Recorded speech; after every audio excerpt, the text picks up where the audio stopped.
Hai,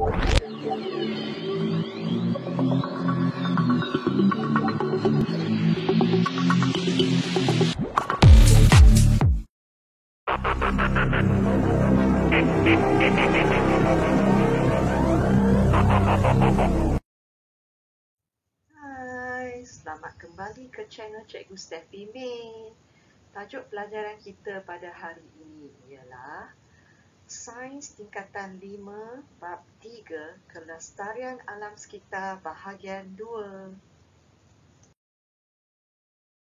Objektif pembelajaran kita pada hari ini ialah mewajarkan langkah tapak karbon bagi mengurangkan pembebasan gas rumah hijau dalam satu hari kehidupan individu.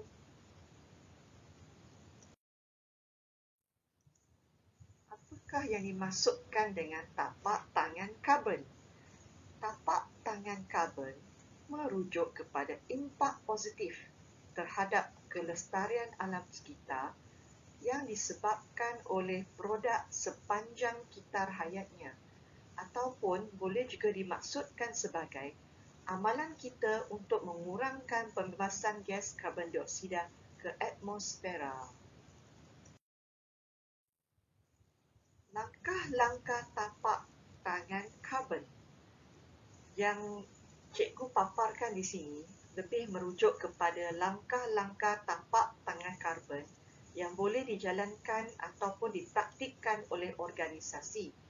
Nombor 1, bahan yang digunakan dalam pembuatan produk. Nanti cikgu akan terangkan dengan lebih mendalam lagi ya, setiap langkah-langkah yang ditunjukkan dalam slide ini. Okay, nombor 2, pemanjangan kitar hayat produk dan peningkatan kecekapan produk tersebut. Nombor 3, tenaga yang kurang membebaskan gas rumah hijau. Nombor 4, pengurusan sisa yang lebih cekap. Nombor 5, penyingkiran karbon dioksida dalam sinki karbon.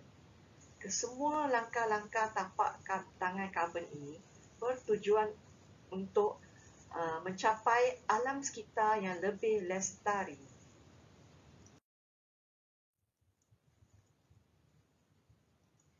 Penggunaan bahan dengan jejak karbon yang rendah dalam pembuatan produk.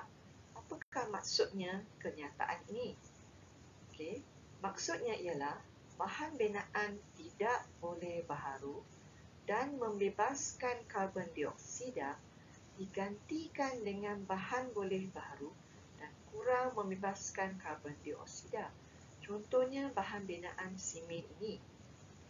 Pembuatan simen melibatkan banyak bahan kimia dan simen yang dihasilkan ini dalam proses pembuatannya boleh membebaskan banyak gas karbon dioksida. Jadi adalah lebih lestari jika kita menggunakan bahan simen ini dan digantikan dengan kayu balak. Pemanjangan kitar hayat dan peningkatan kecekapan produk. Apakah pula maksudnya ini? Ini bermaksud menggunakan produk yang dipanjangkan kitar hayat dan telah ditingkatkan kecekapannya. Contoh, penggunaan panel suria dan bateri yang boleh dicas semula, seperti yang ditunjukkan dalam gambaran dalam slide ini. Yang ini adalah panel suria, yang ini pula adalah bateri yang boleh dicas semula. Kedua-dua produk ini boleh digunakan untuk jangka hayat yang lebih panjang. Penggunaan tenaga yang kurang membebaskan gas rumah hijau. Apa maksudnya ini? Okey, ini bermaksud penjanaan tenaga elektrik menggunakan sumber boleh baharu dan kurang membebaskan atau tidak membebaskan gas rumah hijau ke persekitaran. Contohnya tenaga elektrik hidro yang banyak digunakan di negara kita, Malaysia, ataupun tenaga angin yang ditunjukkan dalam gambar ini. Kedua-dua jenis tenaga ini adalah jenis tenaga boleh baharu. Maksudnya, dia tidak akan pupus. Maksudnya sentiasa ada. pengurusan sisa yang cekap. Di sini bermaksud mempraktikkan penggunaan 5R. Refuse, reduce, recycle, reuse, rot ataupun repair. Refuse di sini bermaksud menolak. Misal contohnya, kita pergi ke pasar raya, kita beli barangan dan kita bawa beg kita semula kita sendiri. Jadi tak perlulah guna beg plastik yang diberikan. Mengurangkan penggunaan plastik ataupun penggunaan bahan tidak boleh baharu lah. Menyita semula. Contohnya yang ditunjukkan dalam gambar ni. Maksudnya bahan-bahan yang telah kita gunakan itu boleh dikita semula dan menjadikan dia kepada barangan yang lain. Mengguna semula. Tak semestinya semua barang yang telah kita gunakan tu kita buang. Boleh juga diguna semula mengikut kreativiti kita. Mengompos, contohnya seperti dalam gambar ini. Maksudnya kita menjadikan bahan-bahan buangan itu sebagai baja kompos ataupun membaiki. Maksudnya di sini kadang-kadang barang yang telah kita gunakan tu boleh kita baiki semula dan diguna semula, tak semestinya dibuang terus. Penyingkiran karbon dioksida dalam sinki karbon. Apa dia sinki karbon ni? Jika kamu lihat di sini ada dua gambar rajah. Sinki karbon bermaksud tempat semula jadi seperti hutan dan lautan yang menyingkirkan karbon dioksida. Karbon dioksida akan berkurangan sekiranya karbon dioksida tersebut melarut dalam air lautan. Jadi, kita jadikan lautan tu sebagai satu kawasan yang macam sinki lah, kawasan simpanan, kawasan macam kawasan store untuk menyimpan karbon dioksida yang berlebihan. Yang kedua, karbon dioksida boleh diserap oleh tumbuhan hijau dalam hutan melalui proses fotosintesis untuk menghasilkan makanannya.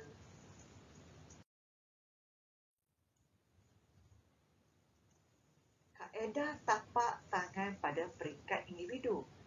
Yang tadi tu cikgu telah terangkan kaedah ataupun langkah-langkah tapak tangan karbon yang boleh dipraktikkan pada peringkat organisasi. Dalam slide ini pula akan diterangkan apakah kaedah tapak tangan karbon yang boleh dilakukan pada peringkat individu. Contohnya, menutup suis peralatan elektrik bila tidak digunakan. Contohnya, dah habis siaran televisyen, tapi kita tak tutup suis, biarkan dia berterusan. Ini adalah satu cara yang tak betul lah. Jadi yang betulnya kena tutuplah suis sebarang peralatan elektrik apabila tidak digunakan. Contoh yang kedua, menggunakan produk yang mesra alam dan cekap tenaga. Belilah barangan yang ada label cekap tenaga dan kadang-kadang ditulis sebagai mesra alam. Ketiga, mengurangkan penggunaan peralatan elektrik jika tak perlu. Contohnya pada hari panas, takkanlah kita nak pakai pemanas ketika mandi. Cukuplah sekadar dengan hanya menggunakan air paip biasa, tak perlu gunakan pemanas sebab membazir kan. Yang keempat, tidak memandu ke jarak yang dekat ataupun berkongsi kenderaan. Ini kadang-kadang kita dah biasa dengan kenderaan kan, jadi nak ke tempat yang dekat pun tak nak berjalan kaki, nak juga bawa kereta. Kan ini membebaskan gas karbon dioksida ke atmosfera. Dan juga kadang-kadang kita kalau pergi bekerja ataupun ke kolej ke, boleh kongsi kenderaan dengan rakan-rakan ataupun rakan sepejabat. Yang kelima, membawa bekas makanan atau beg sendiri bila membeli belah. Yang ni kita harus menjadikan satu amalan lah. Janganlah pakai beg plastik ataupun bekas polistrina yang diberi oleh kedai-kedai. Jadi kita bawa kita punya sendiri. Seterusnya, mengguna atau menyita semula barangan terpakai. Maksudnya, kita tak semestinya setiap kali guna, lepas guna mesti buang. Kita boleh guna semula ataupun kita kitar semula. Dan akhir sekali, tidak membakar sampah secara terbuka. Ini adalah beberapa contoh yang cikgu tunjukkan pada kamu lah. Tapi ada banyak lagi kaedah tapak tangan yang boleh kamu lakukan sebagai seorang individu yang bertanggungjawab. Cuba kamu fikir-fikirkan.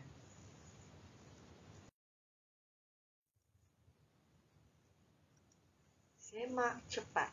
Biasalah, selepas setiap pengajaran mesti ada sudut uji diri kan.